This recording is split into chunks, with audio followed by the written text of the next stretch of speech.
Okay. Bismillahirrahmanirrahim. Assalamualaikum warahmatullahi wabarakatuh. Pada petang ini kumpulan kami akan membentangkan berkaitan dengan mata pelajaran akidah tahun 1.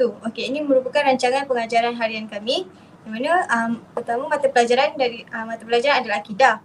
Nama guru adalah Najah Nadia binti Muhammad Mister, saya sendiri, Nur Hayati binti Ismail, Nur Alina Sofia binti Hamidun, Siti Nabila binti Syekh Ismail, Yazaria binti Hasan. Hari atau tarikh Jumaat atau Jumaat 4 Mac 2022. Masa 3 petang hingga 3:30 petang. Kelas 1 Ibnu Sina, bilangan murid 20 orang. Tema atau topik rukun iman. Pengetahuan sedia ada, murid-murid telah sedia maklum tentang rukun iman di dalam agama Islam. Objektif pembelajaran adalah pada akhir pengajaran murid dapat menyatakan pengertian dan hukum beriman dengan rukun iman, menerangkan dalil nakli beriman dengan rukun iman dan menyenaraikan 6 rukun iman. Hasil pembelajaran pada akhir pengajaran, pelajar dapat menyatakan pengertian dan hukum beriman dengan rukun iman, menerangkan dalil nakli beriman dengan rukun iman dan menyenaraikan 6 rukun iman. Standard kandungan adalah memahami dan mengetahui 6 rukun iman. Elemen merentas kurikulum, nilai murni, kerjasama dan hormat menghormati. Bahan bantu mengajar pula adalah slide, komputer riba dan kertas manila. Kemahiran berfikir, mengetahui, memahami dan menganalisa, penilaian, pemerhatian dan tugasan.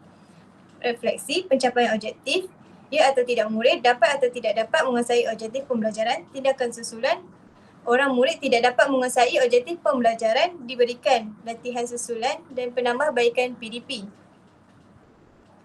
Seterusnya, kita masuk kepada pendahuluan iaitu dengan bacaan doa yang mana guru memberi salam dan meminta wakil murid untuk mengetahui bacaan doa. Kemudian guru bertanya khabar kepada murid hari dan tarikh. Aktiviti tayangan gambar doa belajar. Set induksi, slide iaitu apa yang kamu faham mengenai video yang ditayangkan sebentar tadi. Tajuk adalah rukun iman dan objektif pembelajaran. Kemudian guru akan memaparkan satu video yang berkaitan dengan tajuk pengajaran. Guru akan menyoal murid dan murid akan menjawab mengenai video yang ditayangkan. Guru akan menerangkan objektif pembelajaran kepada murid. Bahan bantu mengajar adalah tayangan video. Aktiviti adalah soal jawab. Langkah yang pertama iaitu isi pembelajaran yang mana pertama pengertian rukun iman, yang kedua dalil dan hukum, yang ketiga 6 rukun iman. Guru memaparkan slide di hadapan, guru menerangkan pengertian rukun iman, bahan bantu mengajar, slide dan teknik syarahan, nilai, taat dan fokus. Langkah kedua pula, dalil nakli beriman dengan rukun iman. Guru menyatakan dalil nakli beriman dengan rukun iman, kemudian guru menerangkan berkaitan dalil nakli beriman dengan rukun iman. Bahan bantu mengajar adalah slide, teknik, syarahan, nilai, taat dan fokus. Langkah yang ketiga berkaitan dengan rukun iman yang mana guru menyebutkan 6 rukun iman.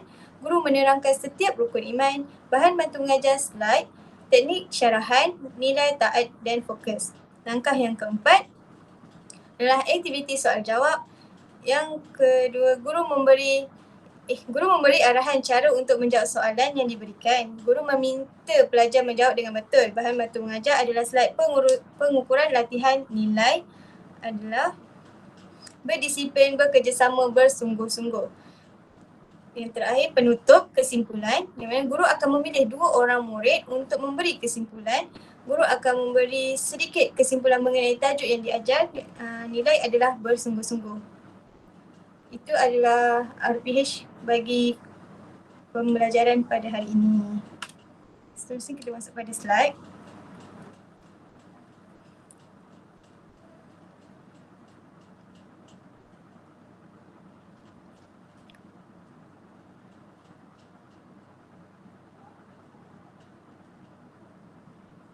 Okey.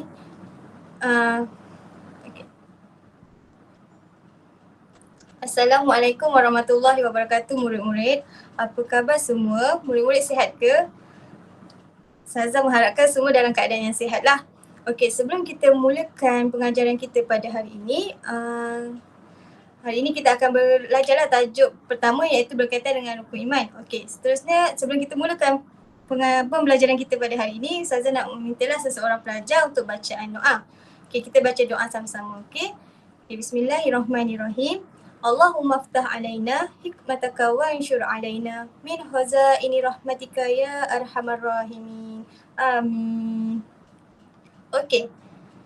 Lepas kita baca doa, kemudian Ustazah akan tunjukkan kamu satu video berkenaan dengan tajuk. Kamu lihat dan kamu tekalah apa tajuk kita pada hari ini. Semua fokus, okey? Assalamualaikum kawan-kawan. Tekan butang subscribe untuk saksikan lebih banyak video di Ana Muslim TV.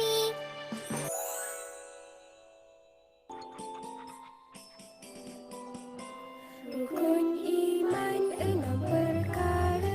Percaya Allah yang Maha Esa. Jangan lupa malaikat juga. Percaya kepada Rasul dan kitabnya. Rukun iman 6 perkara. Hari kiamat wajib percaya. Qada dan qadar kita terima. Barulah hidup aman bahagia.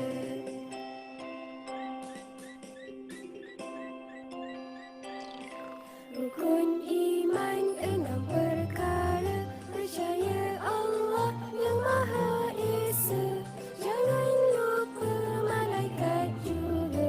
Percaya kepada Rasul dan kitabnya. Rukun iman 6 perkara. Hari kiamat wajib percaya. Qada dan qadar kita terima. Barulah hidup aman bahagia.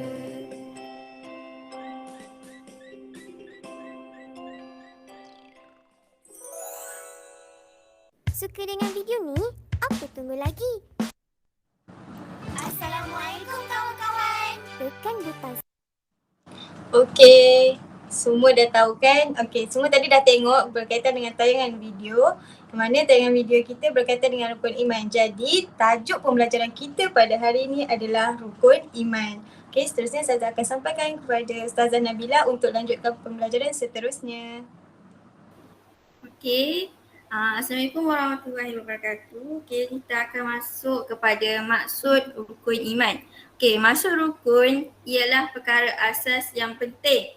Yakni bahawa kita kena percaya dan meyakini rukun iman itu. Manakala iman ialah membenarkan dengan hati, menyatakan dengan lidah atau kata-kata dan melakukan dengan anggota badan. Maksudnya dekat sini membenarkan dengan hati maksudnya meyakini bahawa kita kena beriman, wajib berimanlah dengan beriman kepada Allah, beriman kepada Rasul, beriman kepada kitab, malaikat, kiamat dan qadar.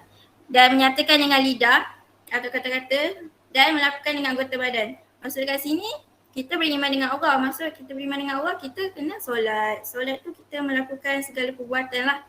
Itu maksudnya kita beriman kepada Allah. Okey, orang yang beriman ialah orang yang percaya, mengaku dan beramal dengan keenam rukun iman. Nanti kita belajar rukun iman tu ada berapa dan apa. Okey, seterusnya kepada Ustazah Yazaria.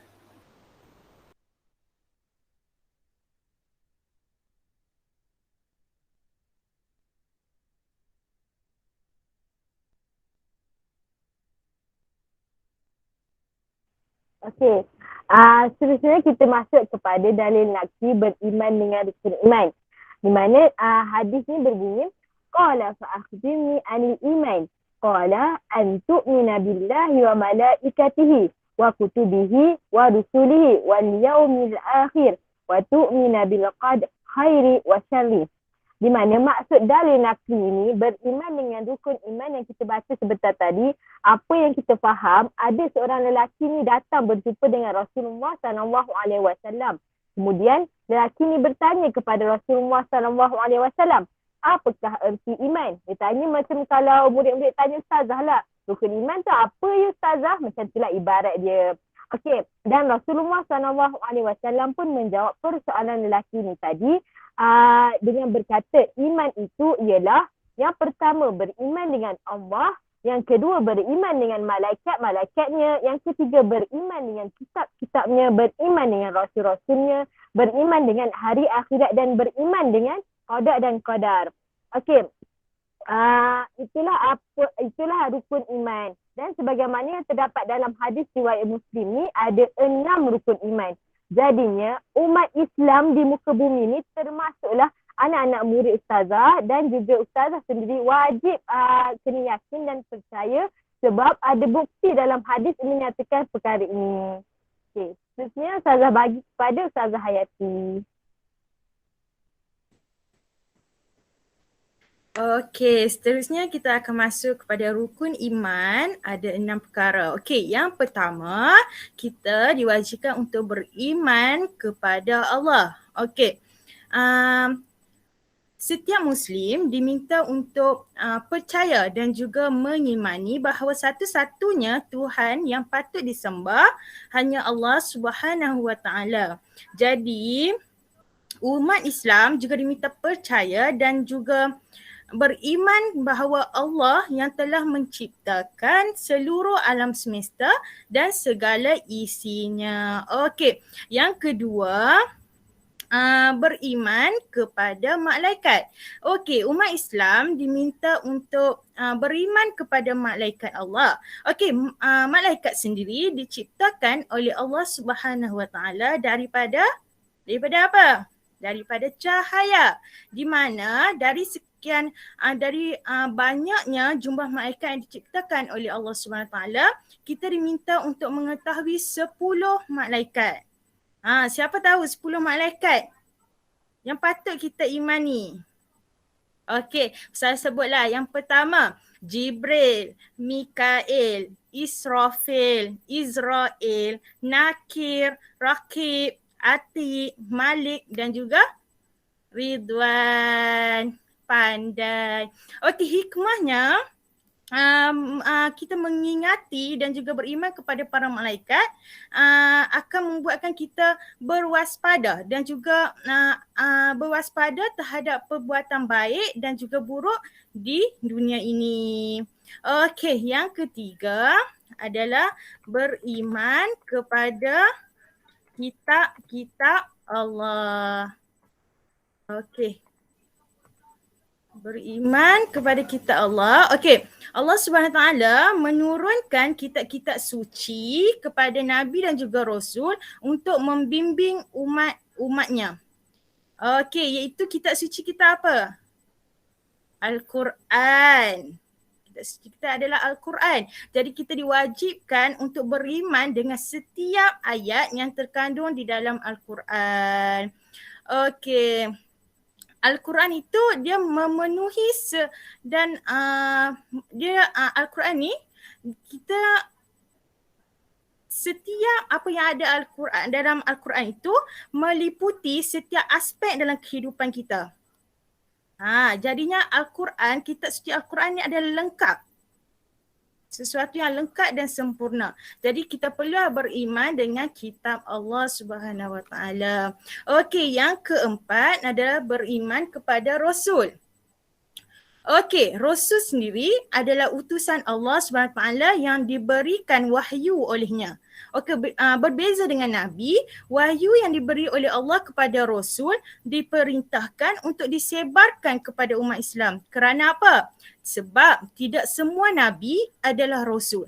Tapi semua Rasul sudah dikatakan optimis sebagai seorang Nabi. Okey, yang seterusnya, yang kelima adalah beriman dengan hari akhirat, iaitu kiamat. Okey, percaya bahawa hari akhirat ataupun kiamat pasti akan datang. Dia akan berlaku satu hari nanti. Dalam Islam, semua Muslim diwajibkan untuk mengimani bahawa hari akhirat adalah benar. Pada hari itu, seluruh amal kebaikan dan keburukan akan dihisap dan ditimbang dengan seadil-adilnya. Jika amalan baik kamu semua, kita lebih berat daripada amalan buruk, maka hadiah syurga akan menanti kita. InsyaAllah. Jadi kita semua perlulah berbuat kebaikan. Okey. Yang terakhir adalah beriman kepada qada dan qadar, iaitu takdir.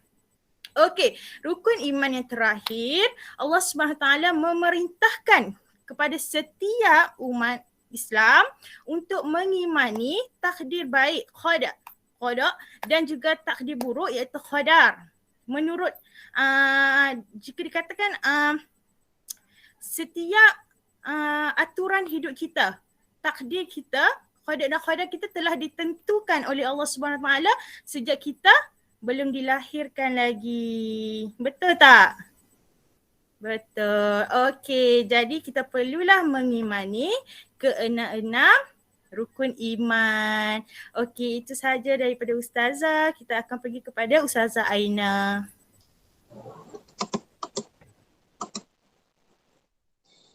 Okey, jadi seterusnya kita akan pergi kepada latihan. Jadi kamu semua dah dengar tadi apa itu pengertian rukun iman, ada berapa rukun iman. Jadi untuk kamu menguatkan lagi kamu punya ingatan, jadi Ustazah beri latihan. Okey, jadi latihan yang pertama adalah isi tempat kosong dengan jawapan yang betul. Okay, jadi jawapan dia tu dah ada kat bawah. Dah ada kat bawah, dah siap dah jawapan. Jadi kamu pilih saja. Okey, jadi yang pertama, rukun iman ada tempat kosong perkara. Yang kedua, orang Islam tempat kosong mempercayai rukun iman. Yang ketiga, orang yang beriman sentiasa tempat kosong perintah Allah. Yang keempat, orang yang tidak beriman telah tempat kosong perintah Allah. Dan juga yang terakhir adalah tempat kosong ialah mengaku dengan hati, sebut dengan lidah dan melakukan dengan anggota. Okay, jadi tengok dan pilih jawapan. Okey, kalau dah siap, kita tengok jawapan dia. Mana betul ke tak kamu buat? Okey, jadi ni jawapan dia. Yang pertama adalah rukun iman ada 6 perkara. Yang kedua, rukun Islam wajib mempercayai orang Islam wajib mempercayai rukun iman. Yang ketiga, orang yang beriman sentiasa menurut perintah Allah. Yang keempat, orang yang tidak beriman telah melanggar perintah Allah. Yang kelima, yang terakhir adalah iman ialah mengaku dengan hati, sebut dengan lidah dan melakukan dengan anggota. Okey, jadi itu adalah jawapan dia. Okey, yang kedua, latihan yang kedua. Okey, tulis nombor yang betul pada rukun iman yang berikut. Okey, jadi dalam kotak ni susunan dia tak mengikut susunan rukun iman lah. Jadi kamu kena letak nombor nombor yang betul lah dalam rukun ni. Dalam rukun iman ni, contoh beriman kepada kitab-kitab rukun iman yang keberapa. Jadi dalam kotak ni kamu kena letak nombor. Okey. Jadi kalau dah, tengok jawapan dia. Ini jawapan dia. Betul ke tak kamu buat ni? Okey, jadi yang untuk kotak pertama ni adalah beriman kepada kitab-kitab adalah rukun iman yang ketiga. Yang kedua, beriman kepada Allah adalah rukun iman yang pertama. Jadi beriman kepada qada dan qadar adalah rukun iman yang terakhir ataupun rukun iman yang keenam. Jadi beriman kepada rasul-rasul rukun iman yang keempat. Beriman kepada hari kiamat, rukun iman yang kelima. Dan beriman kepada malaikat-malaikat adalah rukun iman yang kedua. Okey, jadi seterusnya, yang ini warnakan 6 rukun iman. Okey, dalam ni ada 8, nampak 8 bintang tu. Jadi kamu kena colourkan 6 sahaja. Jangan salah jangan tertukar dengan rukun Islam. Rukun iman ada 6, rukun Islam ada 5. Jadi jangan tertukar. Okey? Okey, jadi kalau dah siap, kita tengok jawapan dia. Okey, yang ini jawapan dia. Okey, yang kotak hijau tu adalah beriman kepada kitab-kitab. Nampak ada 1, 2, 3, 4, 5, 6 sahaja. Ada 2 jawapan yang salah, iaitu kenapa salah? 2 tu adalah rukun Islam. Jadi siapa yang salah tu kena betulkan balik lah. Okey, jadi kalau kamu semua dah siap, jadi itu sahaja latihan yang Ustazah bagi. Jadi Ustazah Nabila. Okey. Semua dah faham kan tadi apa yang Ustazah telah ajar. Okey, saya nak ulang balik apa yang Ustazah tadi ajar. Okey, yang pertama kita dapat tahu apa itu maksud rukun iman. Okey, rukun iman tu perkara asas yang penting. Manakala iman adalah membenarkan dengan hati, menyatakan dengan lidah ataupun kata-kata dan melakukannya dengan anggota badan. Lepas tu kamu juga telah belajar dalil rukun iman dan hukumnya adalah wajib bagi orang Islam. Dan akhir sekali kamu tahu apa itu 6 rukun iman. Yang pertama apa? Beriman kepada Allah, beriman kepada malaikat, beriman kepada kitab, beriman kepada Rasul, beriman kepada kiamat dan beriman kepada qada dan qadar. Okey, itu sahaja pada hari ini. Saya harap kamu semua dapat hafal 6 rukun iman itu dan beramal dengannya dalam kehidupan kita sebagai seorang Islam. Itu sahaja daripada ustazah-ustazah. Sekian, terima kasih semua. Terima kasih. Terima Terima kasih kasih. semua. Uh, Terima kasih.